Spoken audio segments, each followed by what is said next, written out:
have an esteemed first-time guest in the house today. You know what it is. It's Inner Circle, one of the OGs of the Inner Circle and AEW Dynamite. Blood and Guts is on the horizon, and this guy is not only in the thick of it, he's the first guy in it now that we've learned. Sammy Guevara, how are you, my man? Oh man, I'm doing great, man. That's right. First guy. I've got a lot of firsts in AEW, and we have another first coming up, and very soon, May 5th. Yeah, absolutely. Speaking of firsts, I was there for Double or Nothing when it went down in Vegas against my compatriot Kip Sabian, but yeah, I still couldn't help but become a fan, man. It must have been awesome. My goal, man. That was my goal. It's like I know a lot of people are not familiar with me, but let's turn them around, you know. How was that to have like the first singles in AEW history? Man, it was nuts. You know, I wanted to make sure I did a whole bunch of crazy stuff to stand out, even wear crazy stuff, wore the big panda head, you know, try to do anything to stand out on a show with so many stars. And I feel like I did it, you know? Yeah, absolutely did, man. I mean, and the cool thing about your journey in AEW, right, is obviously you had that very good starting point. And then on the first episode of Dynamite, Inner Circle is formed. Yourself and Cody, I believe, were having a match, right? And Jericho comes out, and that's where the magic begins. I know, having spoken to Jericho previously, that he was like instrumental in kind of bringing you in and recruiting you to the Inner Circle and all of that good stuff. So how awesome has it been really on that ride to have that mentor? Because I'm going to assume at one point, man, you were just a fan looking at someone like Jericho like, wow. And now Le Sex Gods. Nah, it's insane. I remember when the Le Sex God shirt came out, I was like, this is nuts, man. Like, I used to watch him on TV, pay-per-view, all that stuff. And now I'm in a team with them in the Inner Circle, Le Sex Gods. So it's such a trip, man. It just goes to show you in life, like, you know, when you put enough work into something, you never know what it's going to turn into. 10 years ago, watching him on TV, 10 years later, here we are on TV together. It's been a wild ride. Can you remember how that conversation came about, where like he kind of first said to you, like, look, I like what you're doing? So, man, I don't know. Like, I remember like he kind of said it in passing, like, you know, we got some fun stuff coming up, you and me. And I remember Nick Jackson told me prior to that, like, you know, you're going to be in this group called the Inner Circle, or at the time they were thinking maybe it was going to be called the Fist, because there's going to be 5 members. Right. I remember when Nick Jackson told me that, I kind of didn't really believe it. I was like, all right, Nick, like, okay, buddy. Because he always messes around. Such a funny guy. And then when Chris kind of said that in passing after his match at All Out, or before his match at All Out with Hangman, he kind of just told me that. I was like, oh snap, this might be for real. And then, you know, I didn't really believe it until it actually happened that day. And then I remember just standing in the ring, 14,000 people around us, and the elite guys laying dead in the ring. And there I am next to Jericho, Hager, Santana Ortiz. It's just like, man, this is wild. How did I get here, you know? I mean, there's so much ground to cover within the Inner Circle, but we'll retread that, right? At the time, I want to go now to Blood and Guts, because this is obviously a match that's kind of been a year in the making conceptually, right? Because we were meant to get it, and then the pandemic kind of screwed us out of it, for want of a better term. Man, what Stadium Stampede is something I want to talk about later too, but you talk about a lot of first. In a match type scenario, creatively already like a week out, where are you at? Are you kind of like, man, we could do this, we could do that? Like, you know, you did the mental ending at Stadium Stampede, so you're thinking maybe I've got to dial it up. Like, give me your perspective on kind of what you want to bring to the table in that match, or the pressure. Man, I'm always trying to outdo myself, which gets dangerous because it's like I've done a lot of crazy things. But I said it last year when it was announced. Imagine what I'm going to do in a match like this. So here we are. We finally get to get it. I was very pumped that I got to still be a part of it because, you know, last year I was supposed to be a part of it, got canceled, like you said. And I remember thinking like, man, I better be a part of this when it happens. I know it's going to happen eventually. I better be a part of this. And luckily I am. And so it's the first one ever. And I want to make sure no one has a better one than we do. There's probably going to be future ones in the future, but I want nobody to be able to top the ones that we're going to do in like a week's time.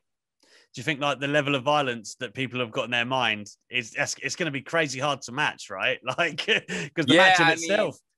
that's the thing, like people have ideas of what it's going to be, but I have ideas of what I think it's going to be. So I think we might be on the same page as the hype for it. I think we all want it to be something gruesome, and I'm on the same page.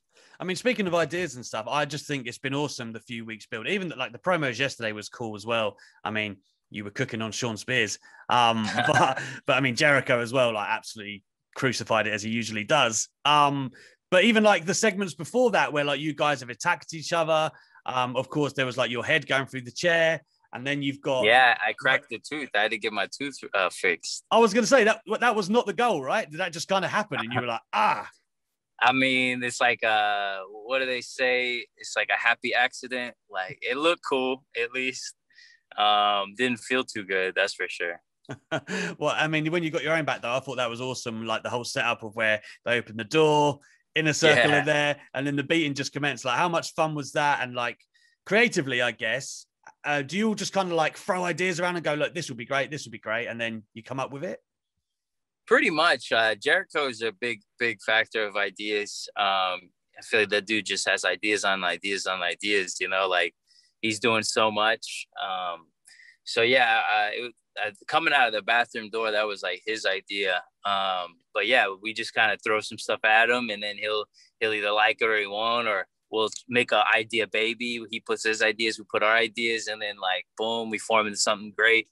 And so that's just really cool. It's just like he hears us out, and he lets us get creative when we can.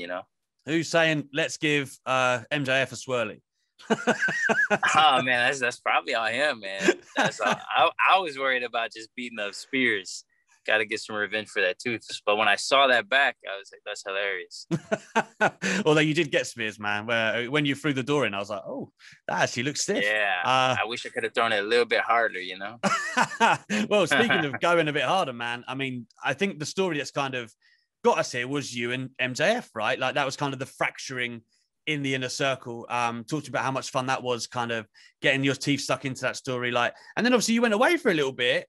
Mm-hmm. Like, what were you doing that time away? Were you just kind of biding your time for the story, or were you actually doing something else? Like, what was that about? No, I was just I quit the inner circle. So yeah, just chilling at my casa, something I don't get to do too often. So there's a part of me that was like, I miss Revolution, and like I'm not on TV, this, that. But at the same time, I try to look at it from another perspective. It's like, all right, I missed this, but it's okay, because later on, I'm gonna wish I was off sometime, So I just try to take it. Like in 2019, I wasn't on All Out and I wasn't on Full Gear, and I was like, it's okay, because next year I'm gonna be on all the pay-per-views. And in 2020, I was on all the pay-per-views. So you just got to take it with a grain of salt. Your time will come. Wrestling's like this, Yeah. I mean, I need to ask you then about, like, let's go. Obviously, you know yourself, you've been in the news a ton, whether it's been true or false. Sammy Guevara stayed in headlines. I adored the vlog retort to the Impact rumors and innuendo. Let's get into that quickly, man, because what happened, right? Were you meant to go and be on there? Was there creative? Because the reports were like, oh, Jericho pitched an idea, and then it kind of, maybe you didn't agree with what you were going to do there. That's just what's out there. But I'm just going to ask you straight, man. What was the deal? So I don't want to go too much into it. Like, but what I will say is like stuff just didn't work out. I kept it all low key until stuff came out. I know I didn't put nothing out there. Right. And I know other people didn't put stuff out there. So it came from one certain side. And some stuff was muddied in the waters, like, some truths were not truths. But that just, that is what it is. I wish nothing but the best for the people over there. Kenny's the champ right now. So, I heard their pay-per-view did very well. So I wish nothing from the best, but I'm just focused on me and what's best for me, and that's all I can do is just worry about Sammy Guevara. And the people and my fans, my people, they know what's up. I had a lot of people backing me. There was a lot of people trashing me and stuff. But the people who know Sammy Guevara, watch the vlogs, stuff like that, like, who I am, man. I busted my ass for years to get in these positions and stuff like that. So, you know, keep rocking with me. Don't believe everything you read online, you know? I was going to say, because I felt like that was particularly prevalent once you put that video out, right? And you were like kind of addressing the heat and making fun of it. I felt like everyone was more on your team after that, right? Like, it must be cool to have that voice and outlet. It was cool. And it was funny, though, because after I put that out, then all of a sudden more stuff started to come out. I'm like, Jesus, man, like, can y'all make it any more obvious? But hey, man, it's all water under the bridge for me, man. I mean, again, though, just sticking on controversy very quickly, you obviously had the whole, and I don't want to get into it, but I want to talk about how you got out of it, right? The Sasha Banks stuff. You've had a growing time, right? Like, what would you say that you've learned a lot? And having someone like Jericho in particular, maybe in your corner, like, is it, I mean, it might not be him, there might be other guys, but would you say that you've learned a lot and you've grown a lot over this past time since you've been with AEW? 100%, man. I mean, the Sasha stuff, those were just, you know, bad comments on my end from years ago, just immaturity. And I've grown since then. And that was my whole thing too last year when I did the sensitivity training. It's like, you know, I don't know everything and I'm not going to pretend like I do. So when they said to do this training, I was like, you know what, let me look at it from like the silver lining stuff. It's like, you know what, I can actually learn some stuff probably from this. And I did learn some stuff, man.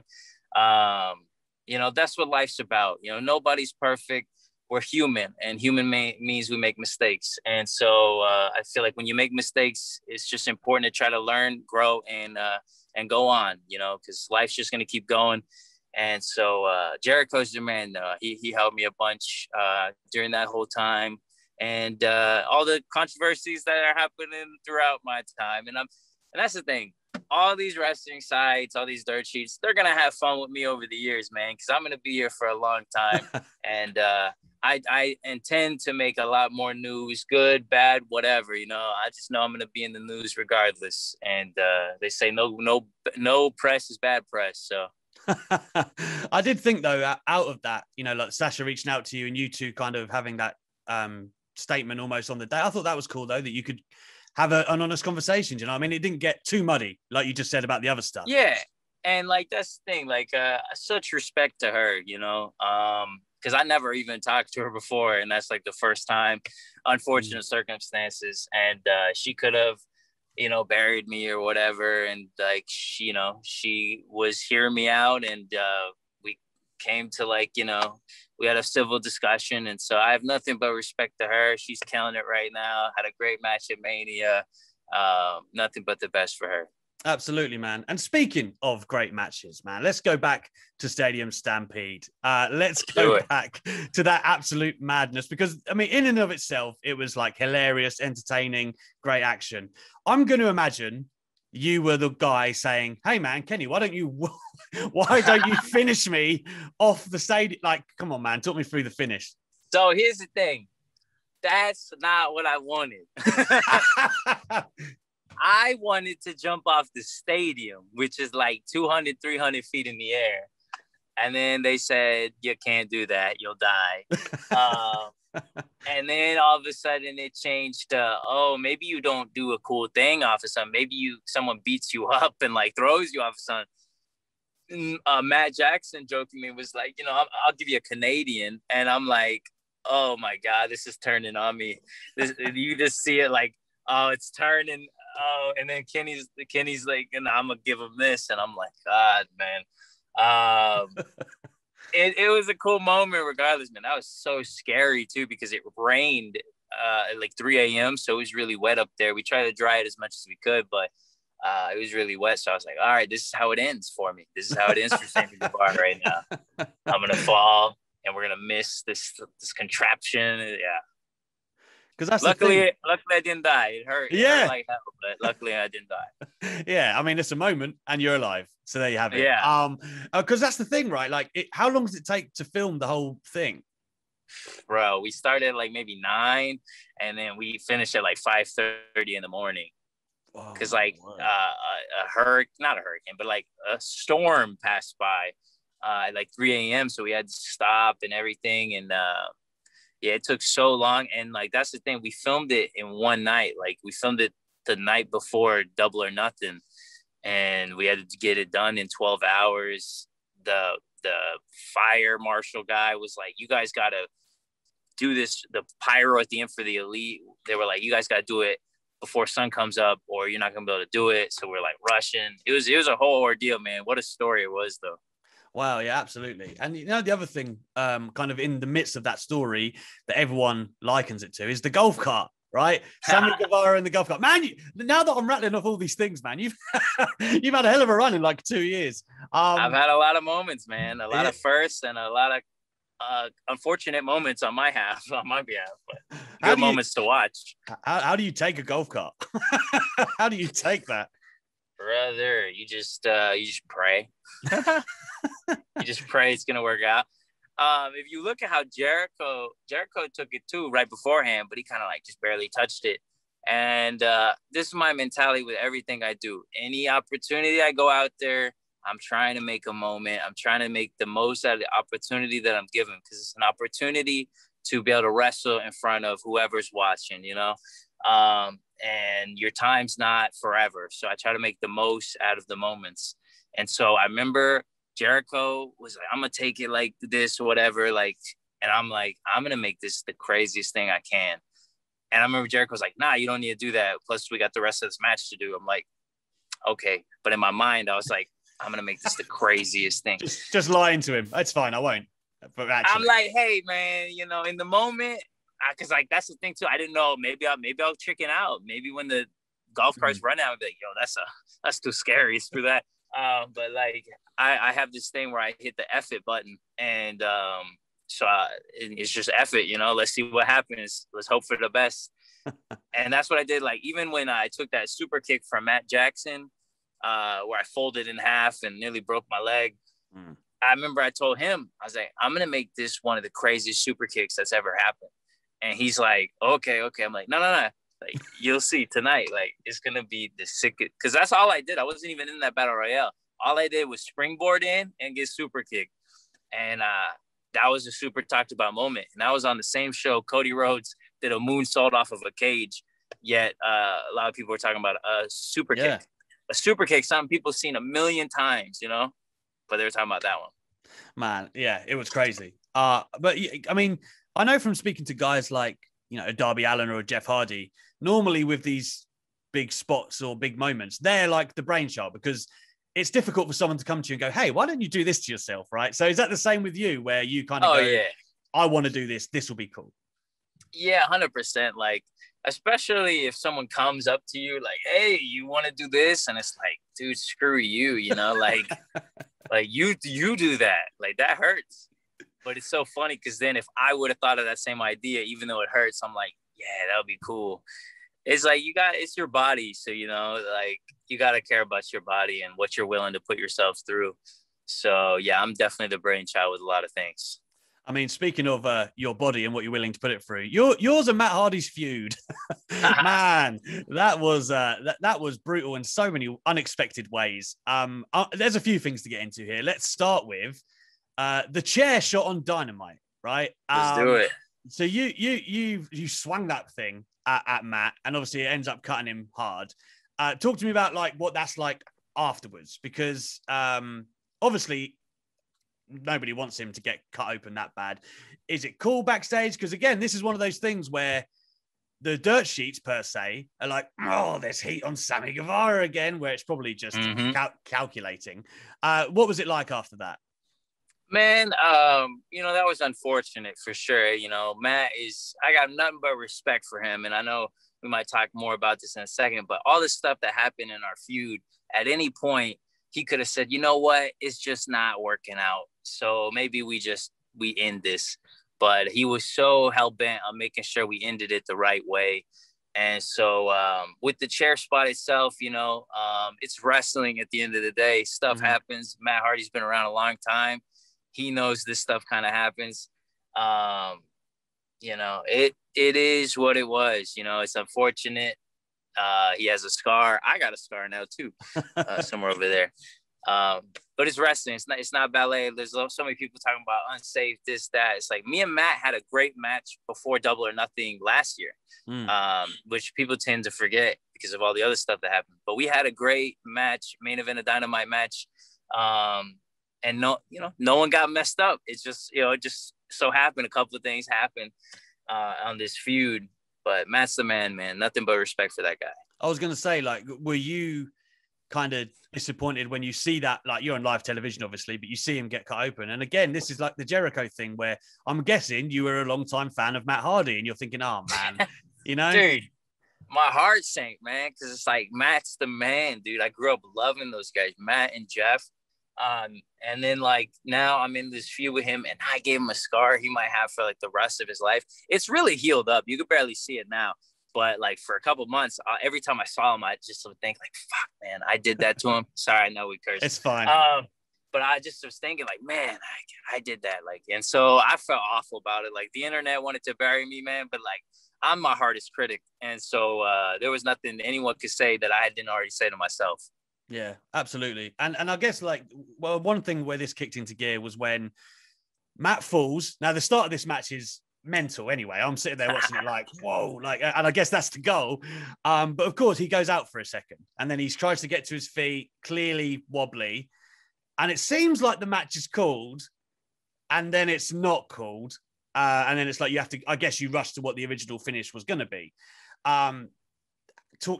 This is a multi-layered question, but talk to me how mental that was. And did you think it was over? And then what happens? It's like, is Tony Khan the one who makes the call to you and says, nah, look, come on, we're going to finish what we got here? Or is Matt, I guess Matt as well is making that call? I think it was Matt who made the call. I'm not too sure about any of it. I just know, so when we first hit, I had no idea what happened because we hit so hard that I kind of blacked out for a sec. It gets overshadowed, of course, because Matt hit the back of his head. But we hit so hard. I remember my hip hit the concrete. I remember just thinking like, whoa, what just happened? I remember I said that as we landed, like, it was like, I'm running, I blink, I open my eyes, and then we're on the ground. And I'm like, whoa. So I have no idea that this man just hit the back of his head. And then, when it was stopped, and I thought it was over. And then, but Matt being such like a pro, like he's been doing this forever. He just went on like autopilot. And so they told me he was fine. We ran back out there, did the finish, and then he went to the back. But man, what a scary scene. I feel like everybody learned so much that day. That was like a big learning experience for everybody involved. And luckily everybody is okay in the end, Yeah. And that's a good point, man, because I think AEW since then as well have like tightened up on having people at ringside and stuff and checking on all that stuff. So yeah, you have to say that they did learn their lessons. And then that wasn't it for you and Matt Hardy. Of course, you had the cinematic extraordinaire, the deletion match at the compound. Again, that must be wildly fun to have done, but draining too. Like how long did it take to put all that together? And even some of the spots in the actual ring bit still looked brutal. Dude, he gave me a power bomb on a table, like right in the beginning, and he swung me so hard in the table. My elbows hit the table. They were hurting the whole night. I was like, God damn, what'd I do? Hit you in the head with a chair? Come on. Oh, I guess I deserve it. But yeah, man, that was such a cool moment just because, like, we went to his house and stuff. Yeah, it was really just a cool moment for me getting to be a part of one of those matches, the Elite Deletion, the only one in AEW so far. And be able to end the feud like that didn't end too well for me. That's one thing you'll notice. All these firsts and stuff, they don't end too well for me. But we're going to make an exception next week, or I don't know when this is going up, May 5th. Let's say it that way. May 5th, it's going down, and it's going to end well for me. Blood and guts. We're getting the job done. And the Inner Circle is going to beat the Pickle Team. The Pickle Team, indeed. The Pickle Team. Yeah, I mean, the Elite Deletion was super cool. Like, Hurricane Helms, Gangrel. There's all those, just quality people like that getting involved, and just Matt Hardy as well crawling across the, all the good jokes that are chucked in there. Yeah, did you get hurt in that match and was you off after that? Do I remember that correctly? I can't remember. I don't think I was off. I think I came back next week. It was like the celebration or something for Max joining the Inner Circle, and I wasn't ringside because I got the wrong email or something. Like, right. I went to the beach instead. But nah, man, he did hit me so hard in the head with the chair at the end. I remember they showed it to me in the editing, like they showed us like an early copy of it all. And I remember they showed one angle where it looked like bad, and I was like, "Hey, can we use a different angle?" Because like he really hit me. And then the dude responds, he's like, "Oh wow!"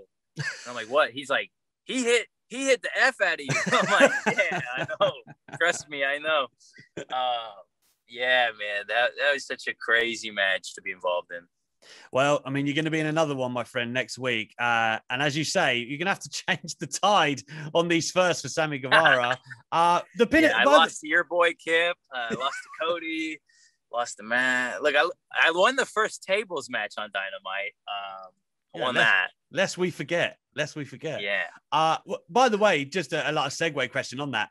Is it cool to do the Inner Circle as faces now? Because you were so, I feel like you were beloved anyway, right? So now that the fans are almost allowed to cheer for you, like when you get the Judas song and you're all in the ring, like you got the Sammy chants last night, which must have been really cool.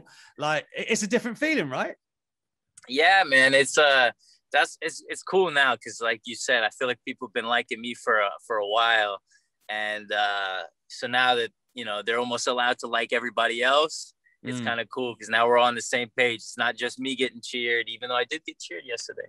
But yeah, man, it's cool, and let's see how it goes. We're newly good guys, so hopefully it all turns out. I say keep watching, man. We got a lot of fun stuff in store. And finally, man, last question before I let you go here. In terms of like your AEW journey thus far, I know we've spoken about Chris Jericho and of course the Inner Circle, very important to your journey. But anyone else you want to shout out that, I don't know, a veteran who's come in that you've worked with? Of course, the great Brody Lee has unfortunately passed on. Any experiences with him? Anyone behind the scenes, Tony Khan? Just give me a picture of like people that have helped you or you've loved working with thus far. In particular, I know everyone. Oh, yeah. Man, there's been so many guys that's helped me a lot. Like Cody, for instance, Cody Rhodes. He could have picked anybody to be with him for that first match on Dynamite. And for whatever reason, he picked me. And, I did my best to kill it with him. Cody's always been a big, big supporter. Tony Khan, of course.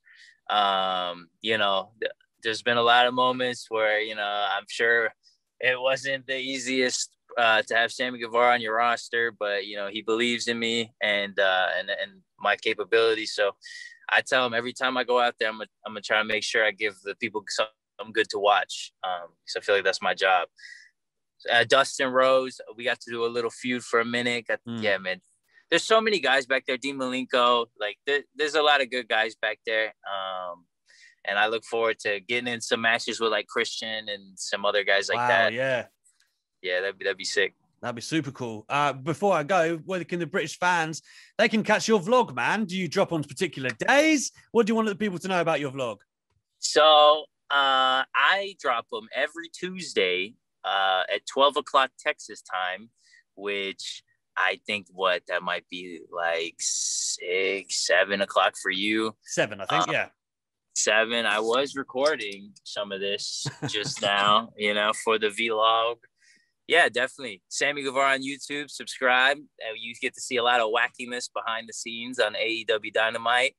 The Fuego and Dustin Rhodes stuff is insane. He spanked him like a child the other day. It's insane stuff. You guys should check it out. Absolutely. I can't recommend it enough. Sammy, thank you so much for your time today, my man. I've wanted to get this done for a while. Big fan of your work. So thank you very much for putting the time aside. And I can't wait. I mean, I kind of am worried for you, but I can't wait to see what you're going to do this Wednesday, man. Dynamite, Blood and Guts, Pinnacle versus Inner Circle. Thank you so much again, my man. You said the name wrong. It's Pickle. I did. My bad. You're right. Pickle. Okay. Nonetheless. Yes, there we go. There we go. Thank you, my man. Hopefully we'll do this again soon.